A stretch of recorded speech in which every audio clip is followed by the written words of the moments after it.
ওরে বাপ রে, দেখছেন এই রাসেল ভাইপার সাপ দেখছেন কত বাড়ি বড়। নদীর পানি বেড়ে যায়, নদীর ঢেউ অনেকটা বেড়ে গেছে। আপনিও তো সেদিনকে ওই যে এখানে কুমির দেখছেন। ওই যে নাও হুম। নাই রোহনে নারাই করতেছে কুমির আর শিশু নারাই করে শিশু ধরি ফেলাই সেই কুমিরের শিশু ধরছে। আমার 5-8 খায় হলো 22 হচ্ছে ক্লাস। এই পানির মধ্য দিয়ে চরের মানুষের যাতায়াত করতে হয়। সাপের কাম সাপে করবে আমার কাম আমরা করবো। ভয় লাগে না কাকা? কে সাপ দেহ ভয় করে, সাপ আমাকে দেহ ডরাই হেরে পার না।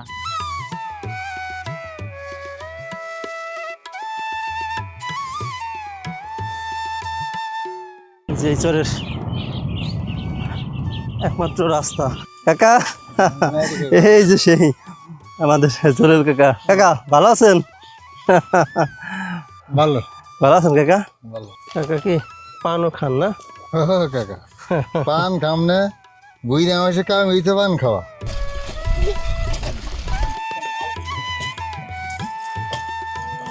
ঘোড়ার গাড়িতে করে ওই ভিতরের দিকে যাচ্ছি। আজকে ঘোড়ার গাড়ি চালাচ্ছে যে রাহুল। যাইতেছি করে ঘাট কাটবে আর গামবোট নিয়ে আইছি, এসব জুতা পাইতে নেমে যাবো বাস। যা যা যা যা কোলাম যদি বোটান যাই রে। কত সুন্দর, কত সুন্দর পরিবেশ। হ্যাঁ, ঘাস করছি ঘাস।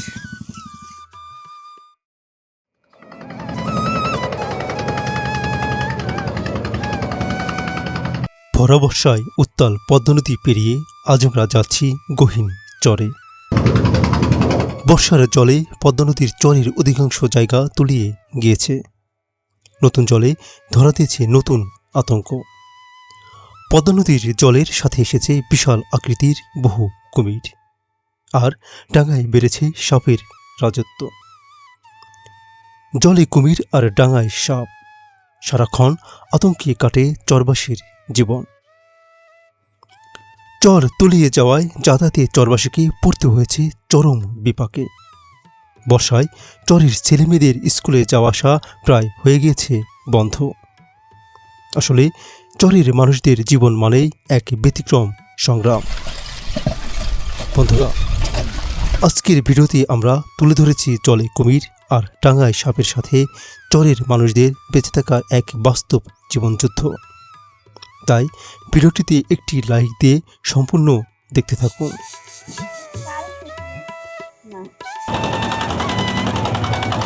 দেখুন নদী আসলে কতটা উত্তাল। এই নৌকার উপরে দাঁড়িয়ে থাকা যায় না, একদম মনে হয় যে উল্টাই পাল্টে ফেলায়। কত নদীর পানি বেড়ে যায়, নদীর ঢেউ অনেকটা বেড়ে গেছে। চরের উপর দিয়ে পানি উঠে গিয়েছে। ও, তো পুরো চরের উপরে পানি উঠে গেছে। দেখতে দেখতে আমরা চরের মধ্যে চলে আসছি। দেখুন চরের এক কি বিভৎস অবস্থা। চরের উপর দিয়ে ক্ষেতের ভিতর দিয়ে পানি হয়ে গিয়েছে। পুরো চরটাই মোটামুটি পানিতে তুলে যাচ্ছে, আর কিছুদিন পরেই পুরো চরে একদম পানি হয়ে যাবে। যে দেখুন পিছনের দিকে ওই ছোট্ট যে ঘরগুলো দেখা যাচ্ছে, চারিপাশ দিয়ে পানি হয়ে গিয়েছে। ওই বাড়ি ওই জায়গা তো হইলো চায়না জাল উঠে দিছি বুট পানি মুড়ি খায় খায় কুমির হইলো আমার 5-8 খায় হইলো 22 হচ্ছে ক্লাস। এই যে এইখানে হ্যাঁ ঠিক। তাই আমি আগে দেখিনি, আগে হলো আমার বাড়িওয়ালা ডাঙ্গায় খাড়া ছিল, হে দেখছে, হে দেখে কইলো ওটা কি 22 উঠলো, এই কুমির এসে সিদ্ধির ওঠো। আমি এক দূরে দিয়েছে আমার হলো উঠছে নাই, তারা হুটে ডাঙ্গায় উঠছে। এখানে যে এইখানে এই যে যে জায়গাটা দেখা যাচ্ছে, ওই যে হচ্ছে কাকার বাড়ি। ওই যে ভিতরের দিকে যে ছোট্ট বাড়িটা দেখা যাচ্ছে, ওইখান থেকে উনি এই যে এইখানে আসছে জাল পাতার জন্য। তো উনি নদীতে কেবল নামছে, আর ওই ওনার পাশে হচ্ছে কুমির একটা ভেসে উঠছে। হ্যাঁ, কাকি ওনার স্ত্রী দেখার পরে তারপর হচ্ছে বলার পর উনি তাড়াহুড়া করে উঠে গেছে পরে। আপনিও তো সেদিনকে ওই যে এখানে কুমির দেখছেন। ওই যে নাও হুম। নাই রোহনে নারাই করতেছে কুমির আর শিশু নারাই করে শিশু ধরি ফেলাই সেই কুমিরের শিশু ধরছে। ওরে বাপরে। নদীতে এসেছে নতুন জল, সাথে এসেছে নতুন আতঙ্ক। পদ্মনদীর চরের মানুষদের এখন সবচেয়ে বড় আতঙ্ক কুমির। পদ্মা নদীতে হরহামেশাই দেখা মিলছে বিশাল সাইজের একাধিক কুমির। কুমিরের বাড়িতে এখন নামতেছেন না না নদীতে? না না, কুমির তাহলে কতগুলো আছে এদিকে মনে হয়? বহুত। ওই জাহাজের রোহনই বেশি উৎপাত করে। চরের মানুষের কষ্টের দিন চলে আসছে। এই যে দেখুন একদম পুরা ক্ষেত, এই কিছুদিন আগে ওইখান দিয়ে শুকনা ছিল, এখন এই পানির মধ্য দিয়ে দেখুন প্রায় হাঁটু পানি, এই পানির মধ্য দিয়ে চরের মানুষের যাতায়াত করতে হয়। এই যে আমার পিছনের দিকে এক কাকা, উনি যাচ্ছেন। কি একটা ভয়ানক অবস্থা! আসলে এই চরের মানুষগুলোর আসলে দুঃখের কোনো শেষ নেই।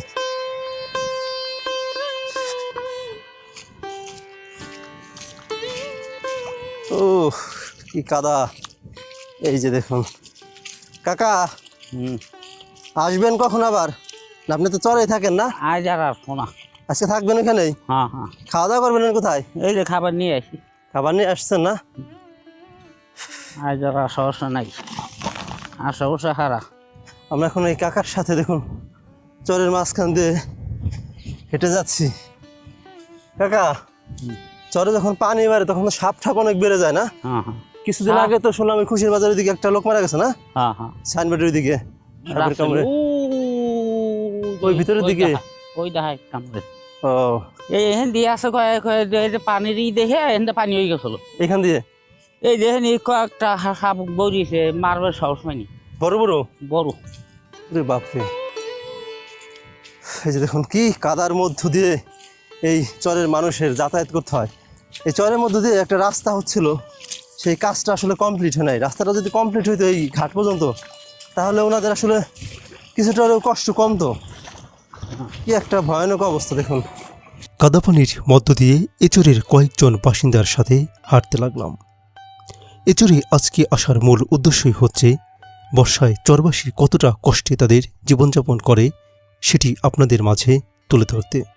আমরা কি পানির মধ্য দিয়ে এই চরে আসছি। আমরা হয়তো আজকে আসছি একদিনের জন্য, কিন্তু প্রতিদিনই এইভাবে চরের মানুষের যাতায়াত করতে হয়। কত কষ্টের জীবন এদের। দেখুন এইখানে কিছুদিন আগেও শুকনা ছিল, এখন এখানে পানি হয়ে গিয়েছে। এই যে দেখুন এখানে পারাপারের জন্য একটা নৌকা দেওয়া হয়েছে, ওই হচ্ছে নৌকা উপার, আর এখানে দড়ি দেওয়া হয়েছে, ওই দড়ি ধরে টেনে এখন এই নৌকা এই যে কাকা আনতেছেন। মনে হচ্ছে যে এই চরের মানুষের দুঃখ আসলে দেখার কেউ নেই। এখান দিয়ে যদি একটা রাস্তা হতো, রাস্তাটা যদি ঘাট পর্যন্ত যেয়ে পৌঁছাতো, ওই যে সামনে ঘাট, তাহলে এখানকার লোকজন মোটামুটি এই পানি ঠানি ছাড়া হাইটে গেলেও সুস্থভাবে যেতে পারতো। এখন নৌকা কাকা টেনে আনার জন্য চেষ্টা করতেছেন, কিন্তু সম্ভবত ওপার বেঁধে রাখা হয়েছে। ওই যে দেখুন ওপার নৌকাটা রাখা। আসলে কত কষ্ট করে, কত কষ্ট করে মানুষের আসলে এই চরের মানুষের বেঁচে থাকতে হয়। চরের মাছ দিয়ে হাঁটুপানি মারিয়ে কিছুটা সামনে আসার পরেই দেখা মিলল এই নদীর। এই নদী পার হওয়ার জন্য রয়েছে একটি ছোট্ট নৌকা। নৌকায় বাঁধা রশি টেনে চরবাসী এপার ওপার পার হয়ে থাকেন। এচরের এক বাসিন্দা রশি টেনে নৌকাটিকে নদীর ওপার থেকে এপারে আনার চেষ্টা করছেন, কিন্তু ওপারে নৌকাটি কেউ বাঁশের সাথে বেঁধে রেখেছেন, সেজন্য নৌকার রশি ধরে টানার পরেও নৌকাটি এপারে আসছে না। ও কাকা, নৌকাটা একটু সারাই দেন। বাতাস তো মনে শোনা যাচ্ছে না, তাই না? নদীর ওপারে একটি লোককে খেতে কাজ করতে দেখা যাচ্ছিল, সেজন্য তাকে লক্ষ্য করে আমি উচ্চস্বরে বলতে লাগলাম নৌকাটির বাঁধন খুলে দিতে, কিন্তু এপার থেকে শব্দ তার কানে কোনোভাবেই পৌঁছাচ্ছিল না। বন্ধুরা দেখুন, আমরা একদম হাঁটু পানির নিচে সে দাঁড়িয়ে রয়েছে, যে নৌকাটা আনার জন্য কাকা অনেক চেষ্টা করছেন। নৌকাটা সম্ভবত ওপার থেকে বেঁধে রাখা হয়েছে। চরের মানুষের বর্ষার সময় আসলে কষ্ট অনেক বেড়ে যায়। এই যে সাপ, বিভিন্ন ধরনের পোকামাকড় মানুষের বাড়ির মধ্যে ঢুকে যায়। আসতেছে ফরিদপুর শহরের যারা রয়েছেন বিশিষ্ট লোকজন, এদের কাছে আমাদের একটা অনুরোধ থাকবে যে এই রাস্তাটা কমপ্লিট করে দেওয়ার জন্য। এই ঘাট পর্যন্ত যদি রাস্তাটা কমপ্লিট হয়, তাহলে এই চরের মানুষের অনেকটা কষ্ট কমে যাবে। মানুষজন এই বর্ষার ভিতরে যাতায়াত মোটামুটি করতে পারবে। দীর্ঘ সময় নৌকার রশি ধরে টানাটানির পরেও নৌকাটিকে এপার আনতে আমরা ব্যর্থ হই। নৌকাটিকে যেহেতু টেনে আনা যাচ্ছিল না, আর ওপার থেকে কোনো লোকও আসছিল না, সেজন্য আমরা কাদা পানি থেকে শুকনো ক্ষেতের দিকে ফিরে আসতে লাগলাম। দিনের আলোতেই এ চরের মানুষদের যাতায়াতে কতটা কষ্ট। দিনের আলো শেষে এ চরে কোনো রকমে রাত নেমে আসলেই সম্পূর্ণ চলাচল হয়ে যায় বন্ধ। এ চরে যারা বাস করেন তারাও মানুষ। দেশের একজন স্থায়ী নাগরিক হিসেবে সহজ ও নিরাপদে যাতায়াত, শিক্ষা, চিকিৎসা পাওয়ার অধিকার তাদেরও রয়েছে। সুতরাং দেশের রাষ্ট্রনায়কদের এদের জীবনের মান উন্নয়নে গুরুত্বপূর্ণ পদক্ষেপ নেওয়া একান্ত জরুরি। দেখুন আমরা আবার ভিতর থেকে এখানে চলে আসলাম যে লোকজন নাই, নৌকা আসলে আনা যাচ্ছে না। কাকা এইখান দিয়ে তো পুরো তোলা যায় না, হাতারবি তখন যাতায়াত করেন কিভাবে? ওই যখন নিবি নৌকা। ও নৌকা নই কিনারে নামাই দেয় না? হ্যাঁ। বর্ষার সময় কি চড়াই থাকেন? হ্যাঁ হ্যাঁ, ওই নৌকা ওই গরম যাবি। ও কাকা কত বছর ধরে চড়ে থাকেন? চরে মোটামুটি চর লাগার পর 15 বছর ধরে। 15 বছর। এই চর কত বছর হয়েছে বয়স? 17-18 বছর ধরে। ও আচ্ছা। এই যে আপনি যে কাকা ভিতরের দিকে থাকেন, ঘরের মধ্যে সাপ ঠাপ ঢুকে না? রোহে ঢুকবে না, সাপের কাম সাপে করবে, আমার কাম আমরা করবো। ভয় লাগে না কাকা? কে আপনি তো অনেক সাহসী লোক। হ্যাঁ, সাপ দেহ ভয় করে, সাপ আমাকে দেহে ডরাই হেরে পার না, সাপ দেখে আমি ডরা ভয় করে। এই যে বর্ষার পানি বেড়ে গেলে তো সাপ ঠাপ হচ্ছে প্রায় বেশি হয়। পানি দেখালে বেশি হয়ে যায়, বাড়ির ভিটে পানি ধরে যাবি, হুম। তখন থাকবেন না, তখন বাড়ি আসবেন। ও এনে যতদিন পানি না ওঠে ততদিন তো থাকা লাগবে। জমি চাষ করছেন কত বিঘা কাকা? 26-27 বিঘা। 27 বিঘা। একাই দেখাশোনা করেন? দীর্ঘ সময় অপেক্ষার পর ওপার থেকে একজন নৌকা নিয়ে এপারে আসলেন। এতে আমাদের নদী পার হয়ে ওপার যাওয়ার সুযোগ হলো। ওপার থেকে যিনি এসেছেন তিনি নামলেন, আর আমরা হাঁটু পানি মারিয়ে উঠতে লাগলাম নৌকায়। এই যে দেখেন আমরা এই সেই ছোট্ট নৌকাটার উপরে উঠলাম। আসলে চরের মানুষের আসলে কষ্টের কোনো শেষ নেই। এটা দড়ি বাঁধা, এই দড়ি ধরে টেনে ওপার যেতে হবে। যে কাকা দড়ি টানছেন। নৌকায় ওঠার পর শুরু হলো রশি টেনে ওপারে যাওয়া। সাধারণত নৌকা বৈঠা দিয়ে বেয়ে চালানো হলেও এখানে নৌকায় বেঁধে দেওয়া হয়েছে রশি। রশি টেনেই পার হতে হয় নদীর এপার ওপার। আমরা ওপার যাচ্ছি যে দড়ি টেনে, প্রায় চলে আসছি। এই জায়গাটা কিন্তু শুকনা ছিল, আমি আগের বেশ কয়েকটা ভিডিওতে দেখিয়েছিলাম যে এখান দিয়ে পানি ছিল না। ওই যে ওটা কোন চাষ আছে পানিতে ভরে গেছে, নাই কিনা সাইড দিছে কিনা, দড়িতে প্যাঁচ লেগে গেছে, সারিয়ে আবার সামনের দিকে যাওয়া হচ্ছে। রশি টেনে কিছুটা সামনে আসতেই রশি পেঁচে যায়, আর সেই পেঁচানো রশি ছাড়ানোর চেষ্টা চলছে। এটি মূলত পদ্মা নদীর চরের মাঝখানের ছোট্ট একটি নালা বা খাল। পদ্মা নদীর চরে এরূপ বহু নালা বা খাল রয়েছে। বর্ষায় চরবাসী যেগুলো পার হতে এরূপ ছোট ছোট নৌকা ব্যবহার করে থাকেন।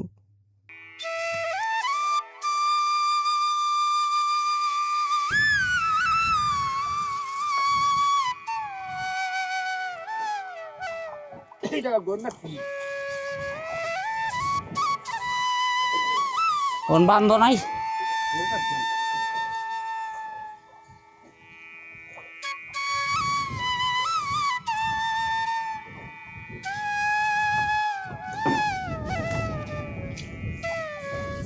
এই নল গাছগুলো পানির মধ্যে কি পরিমাণ হয়েছে।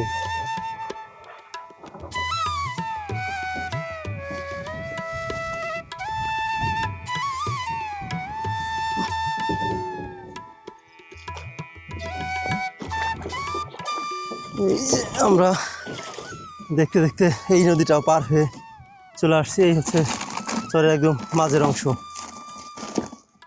এই কাকারাও নামছেন। দেখুন এখন আমরা আসার পরে এই নৌকাটাকে দড়ি ধরে আবার উপর থেকে টেনে নিয়ে যাবেন, আবার ওনারা এইভাবে আমরা যেভাবে আসছি এইভাবে আসবেন। নৌকা থেকে নেমে আমরা সকলে হাঁটতে লাগলাম চরের ভিতরের দিকে। এইভাবেই প্রতিদিন চরের মানুষেরাই এত পরিশ্রম করে যাতায়াত করতে হয়। আজকে তো গরমও পড়ছে ভালো, তাই না কাকা? কাকা নদী থেকে মাছও মারেন? মারি, জাল কিনছে তো মাছ মারার দিন নেই। কি মাছ পান কাকা? ইসে মাছ, বাইলা মাছ, ট্যাংরা মাছ। ও, আজকে তো মোটামুটি ভালোই গরম।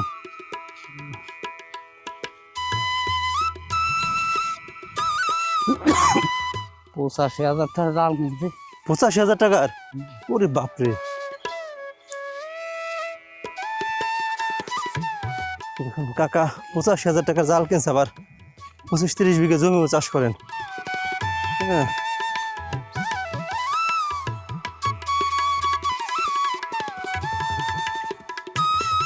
ক্ষেতের মাঝখান দিয়ে ছোট্ট একটি আইল, মেলা পাটের গোসাও এই ডোগা কাইটা লাইছে আইলের স্যাংগায় কত করি মাঝখান কি। দিয়ে এরা যাতায়াত করে।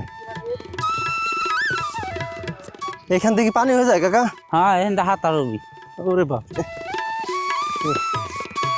এই ধান পাকতে আর কতদিন লাগবে কাকা?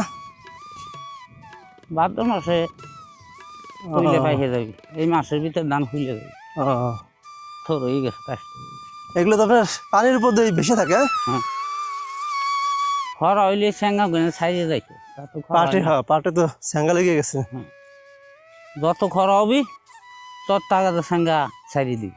আর বাতাস চালি পড়ে গেলে আর সাহ নাই। এই দেখুন পাট গাছে কি পরিমাণ স্যাঙ্গা, মানে বিছা যেগুলোকে বলে, বিচ্ছু। দেখছেন প্রত্যেকটা পাটের পাতা মাথা কেটে ফেলছে। এই যে স্যাঙ্গা প্রচুর পরিমাণ। এই যে সেই জাহাঙ্গীর ভাইয়ের বাড়ি, এই যে এই বাড়ির গরু লোকটাকে এই সাপে কামড় দিয়ে মেরে ফেলছে। বাড়িঘর সব পড়ে আছে, কিন্তু মানুষ নেই বাড়ির। আসলে আজকে চরের লোকজনও খুব কম মনে হচ্ছে, চারিপাশে ফাঁকা।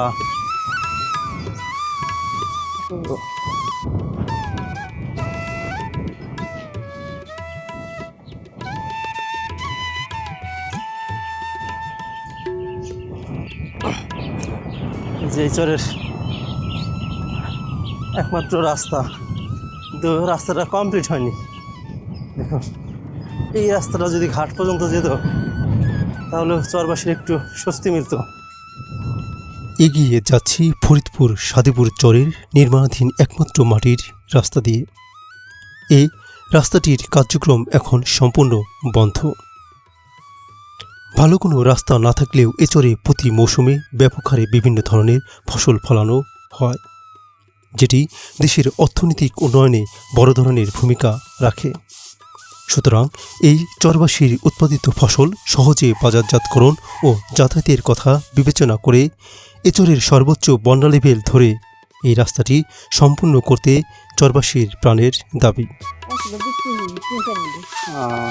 আশা করি ফরিদপুর সদরের সংশ্লিষ্ট ব্যক্তিবর্গ ও বিশিষ্ট রাজনীতিবিদরা এ বিষয়ে দ্রুত পদক্ষেপ নেবেন। কেমন হচ্ছে আপনাদের ফসল?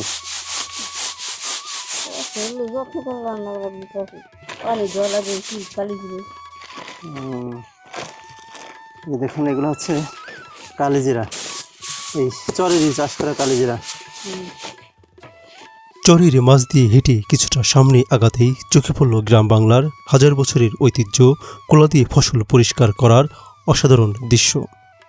সত্যি এ চরে যেমন রয়েছে জীবনে বহু কিছু না পাওয়ার দুঃখ কষ্ট, তেমনই রয়েছে গ্রাম বাংলা থেকে প্রায় হারিয়ে যাওয়া বহু ঐতিহাসিক কার্যকলাপ। বন্ধুরা দেখুন এই যে ওনারা দুজনের বাড়ির উঠানে বসে এই কালিজিরা উড়াচ্ছেন। চরে যখন আপনার এই পানি হয়ে যায়, এই সাপ কি বাড়ির মধ্যে ঘরের মধ্যে ঢুকে? কতটা মারি, কত যদি মারবার না পারি এই জায়গা চলবে। এই ফসল কাটার সময় তো সাপ দেখা যায়, তাই না? সাপের কেলাই হয়েছে। আচ্ছা, কতজন মরলো, সেদিন একটা মরলো ওই 3 মাস হইয়া। দেখুন চরের মাঝে এই বাড়ির মাঝখান দিয়ে আমরা হেঁটে সামনের দিকে যাচ্ছি।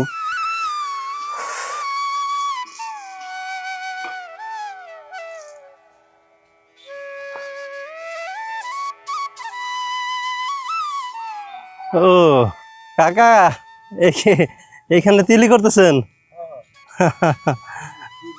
ভালো আছেন আপা? কাকা এই যে সেই আমাদের জলিল কাকা। কাকা ভালো আছেন? ভালো ভালো আছেন কাকা? ভালো। ভালো আছেন কাকি? কাকা বলো। তিল লাগাইছিলেন কতটুকু? তিল বুনছিলাম হলো 3 বিঘে। 3 বিঘা। এই 3 বিঘার তিল কি সবগুলো এখানে? হ্যাঁ 3 বিঘে তিলের জায়গা। কাকা কি পানও খান না? কাকা পান খাম না, বুঝে আমার সে কাম এই তো পান খাওয়া। পানের ভিতরে জর্দা পান, তারপরে এই প্রতিদিন কয়টা পান লাগে কাকা? পান প্রতিদিন 20টা ওরা জর্দা করে 2টা ঘুরি। 20টা পান খান প্রতিদিন?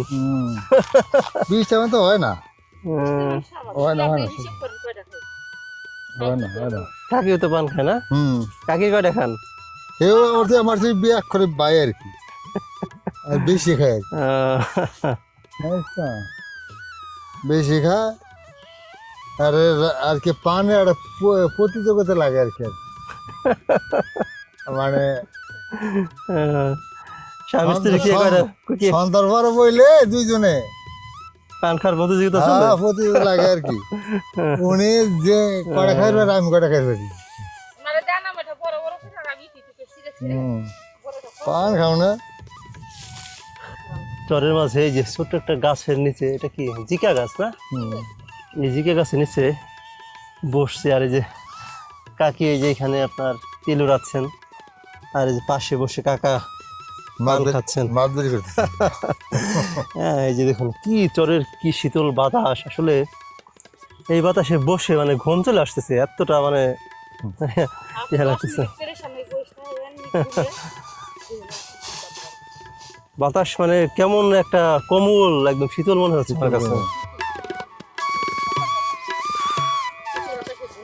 ঘোড়া তো এটা আপনারই না কাকা? ঘোড়া মাছ এই ঘোড়াই করে কি আপনার এই ফসল টসল আনা নেওয়া করেন? সব ফসল ধান ধুন সব ঘোড়ার পর মাথায় ঘুরে তো এখন কাম কর না, কৃষকের বই নিলে আমাদের বোঝা কর না। কাকা জমি চাষ করতেছেন কত বিঘা? জমি না আমার চাষে আছে এখন 8 বিঘা 9 বিঘার মতো আছে। 8-9 বিঘা পাকার জমি। জলিল কাকা এ চরের একজন নতুন বাসিন্দা। সবেমাত্র কয়েক মাস হলো এসেছেন এই চরে। চরের বাড়িতে গবাদি পশু, গরু ছাগল লালন পালন আর কৃষিকাজই তার আয় উপার্জনের প্রধান মাধ্যম। জলিল কাকা খুবই আন্তরিক ও বিনয়ী একজন মানুষ। তার আন্তরিকতা ও আতিথেয়তা আমাকে চরমভাবে মুগ্ধ করে। জলিল কাকার সাথে আমার রক্তের কোনো সম্পর্ক না থাকলেও তাদের সাথে যেন আত্মার সম্পর্ক হয়ে গিয়েছে। তাদের ভালোবাসার টানে আমি এ চরে ছুটে আসি বারংবার। এই দেখুন এই যে কাকি এই তিল বাতাসে উড়াচ্ছেন, এটা তো উড়িয়ে এখন হচ্ছে মেপে রাখবেন? হ্যাঁ এখন আর মিটার দাম আইবে। কাকি এইগুলা কি সজনের পাতা না? এটা কিন্তু খুবই পুষ্টি সম্পন্ন একটা খাবার। এটা হচ্ছে আপনার মোরিঙ্গা পাউডার বলে, এটার গুঁড়ারে। এটা কি গুঁড়া করে খাবেন না ভাজি করে খাবেন? ও আচ্ছা আচ্ছা।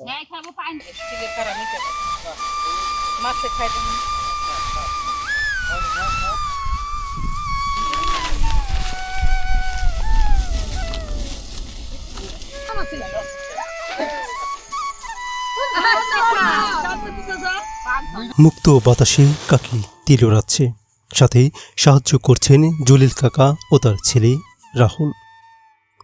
তিল উড়ানো শেষে এবার ডিজিটাল মিটারে ওজন করা হচ্ছে। এখান থেকে ওজন করে এগুলো বস্তায় ভরে রাখা হবে বাজারে বিক্রির উদ্দেশ্যে। জলিল কাকা একদিকে ব্যস্ত ফসলের ওজন করতে, অন্যদিকে এচরের কয়েকটি শিশু মাটিতে লুটিয়ে খেলার ছলে তৈরি করছে মাটির পিরামিড। পাশে শীতল বাতাসে পরম শান্তিতে ঘুমাচ্ছে একটি কুকুর। সবকিছু দেখে মনে হচ্ছে এচরে যেন এখনও রয়েছে 90 দশকের গ্রামীণ ছোঁয়া।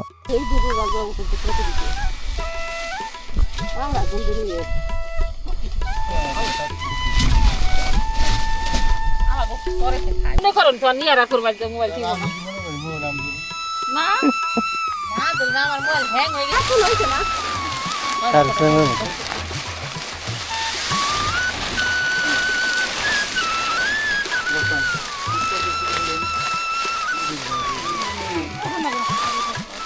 সব কাজ শেষে এবার ফসল ঘরে তোলার পালা। তিলগুলো ওজন করে বস্তায় ভরে এবার ঘরে নেওয়া হচ্ছে ঘোড়ার গাড়িতে করে। তিল ভর্তি বস্তাগুলো ঘোড়ার গাড়িতে রাখা সারিবদ্ধভাবে। তার উপরে বসেছেন কয়েকটি ছোট্ট শিশু। মানুষ আর তিল নিয়ে ঘোড়াটি এগিয়ে যাচ্ছে বাড়ির দিকে।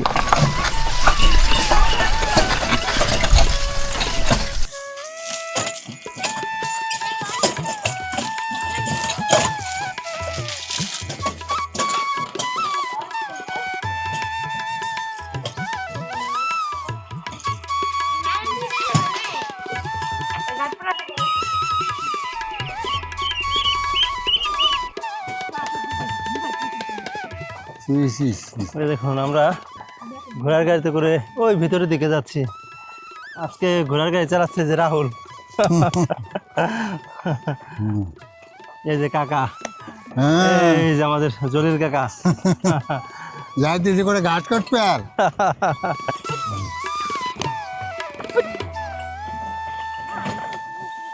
ওই দিদার ভাই ভেড়ার পালনে যেতেছে। তুই ইয়ে চাপ কেন নাকি ইয়ে নারী করছ নাকি দেখান দিতে পারি কাকা হুম ভেড়া কিনবেন দুইটা, বেড়া কিনে পরে পালবেন। বেড়া তো ভেড়াই কিন্তু রোগ ব্যাধি কম হয়, হ্যাঁ, হ্যাঁ তারপরে খরচও কম।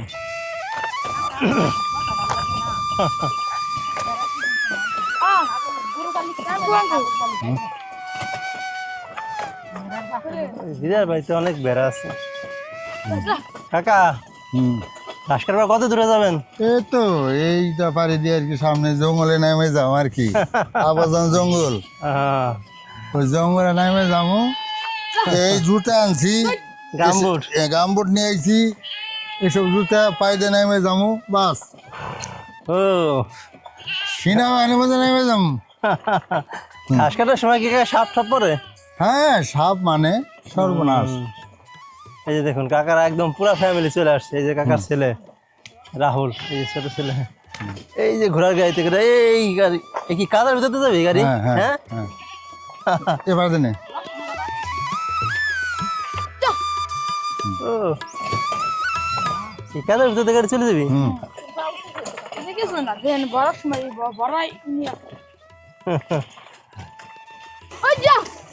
যা যা যা যা যা যা যা যা হ্যাঁ গেছে যা হ্যাঁ গেছে হ্যাঁ হুম যা ও কোলাম দিব টান যাই রে এটা ঘিরে নিল, হ্যাঁ? ওড়িশা মধ্যে জিরি জিরি টান দেবো।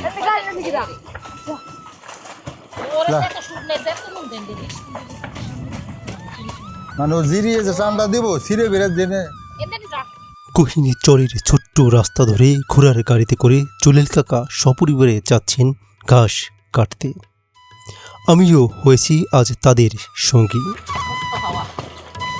যাইতেছি ঘাস কাটতে আর গরু ঘাস নাই। ও এই তো একেবারে পুরা বন কাকা। হুম এই যে দেখুন চরের মাঝখান দিয়ে আমরা ঘোড়ার গাড়িতে করে যাচ্ছি। কত সুন্দর, কত সুন্দর পরিবেশ, হ্যাঁ? জঙ্গলের ভিতরে চলে গেলাম এখন জঙ্গলের ভিতরে যা, জঙ্গলের মধ্যে দিয়ে চলে যেতেছে, হ্যাঁ? ও, যা, যা, যা, এই সামনে হুন না, যা। জিরান। হ্যাঁ গেছে গা। ও, হ্যাঁ হ্যাঁ ঘাস করছি ঘাস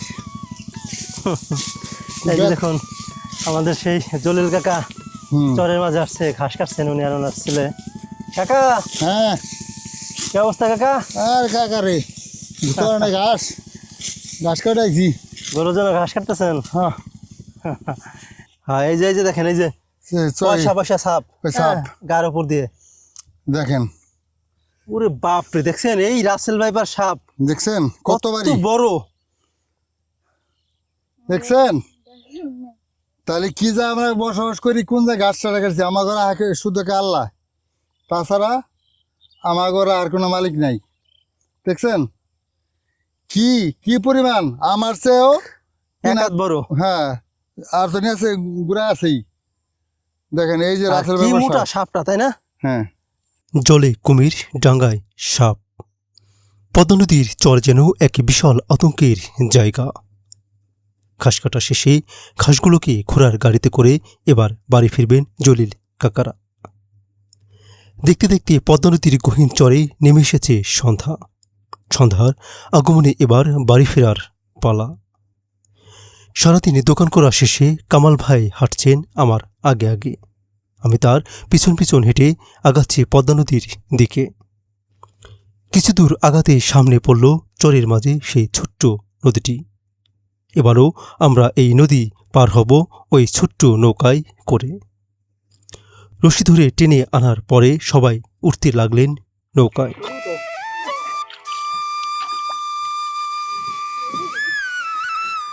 নৌকার সামনে বসে কামাল ভাই রশি টেনে নৌকাটি সামনের দিকে আগাতে লাগলেন। আমরা আগে যেভাবে গিয়েছিলাম চরের মধ্যে, ঠিক এখনো সেই একই সিস্টেমে আবার ওপার যাচ্ছি। সারাদিনের অক্লান্ত পরিশ্রম শেষে অনেকেই চর থেকে যাচ্ছেন নিজ বাড়িতে, আবার অনেকেই ওপার থেকে আসছেন চরে। হাজারো দুঃখ কষ্ট মিলিয়ে এভাবেই প্রতিনিয়ত চরবাসীর কাটে জীবন। তাদের এই বাস্তব জীবনের দুঃখ কষ্ট তুলে ধরতেই আমরা বারংবার ছুটে আসি এই চরে। বন্ধুরা, আমাদের আজকের ভিডিওটি আপনাদের কেমন লেগেছে অবশ্যই কমেন্ট করে জানাবেন।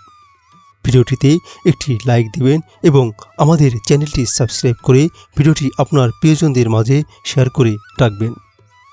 দেখা হবে পরবর্তীতে এমন কোনো নতুন গল্প নিয়ে। ততক্ষণ আপনারা সকলে ভালো থাকুন, সুস্থ থাকুন। ধন্যবাদ সবাইকে।